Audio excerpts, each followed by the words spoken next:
কোরবানির মাংস কি ফ্রিজে রাখলেই নিরাপদ? দীর্ঘকাল মাংস তাজা ও স্বাস্থ্যসম্মত রাখার বৈজ্ঞানিক ও সঠিক ঘরোয়া উপায়গুলো জেনে নিন এই ভিডিওতে। ফ্রিজে রাখার আগে কিছু প্রস্তুতি জরুরি। কাটার পরপরই মাংস ফ্রিজে না রেখে ৩-৪ ঘন্টা ফ্যানের বাতাসে ছড়িয়ে রাখুন। প্যাকেজিংয়ের জন্য মাংস ছোট টুকরো করে ফুড গ্রেড জিপলক ব্যাগে বাতাস বের করে নিন। প্যাকেটে সংরক্ষণের তারিখ ও মাংসের ধরন লেবেল করে রাখুন।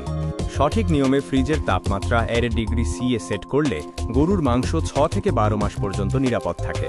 খাসির মাংস 6 মাস এবং কলিজা 1-2 মাস সংরক্ষণ করা যায়। ফ্রিজে ঠাসাঠাসি করে রাখবেন না, এতে বায়ু চলাচল ব্যাহত হয়। একবার বরফ গলালে সেই মাংস আর পুনরায় ফ্রিজে রাখা উচিত নয়। সাধারণ পলিথিনের বদলে ফুড গ্রেড প্যাকেট ব্যবহার করুন। ফ্রিজ ছাড়াও সনাতন পদ্ধতিতে মাংস সংরক্ষণ করা যায়, যেমন চর্বিমুক্ত করে পাতলা করে কেটে লবণ ও হলুদ মাখিয়ে রোদে শুকিয়ে ঝুরি মাংস তৈরি করা যেতে পারে। ভিডিওটি উপকারে আসলে অবশ্যই লাইক ও সাবস্ক্রাইব করুন। আপনি বাড়িতে কিভাবে মাংস সংরক্ষণ করেন, কমেন্টে আমাদের জানান।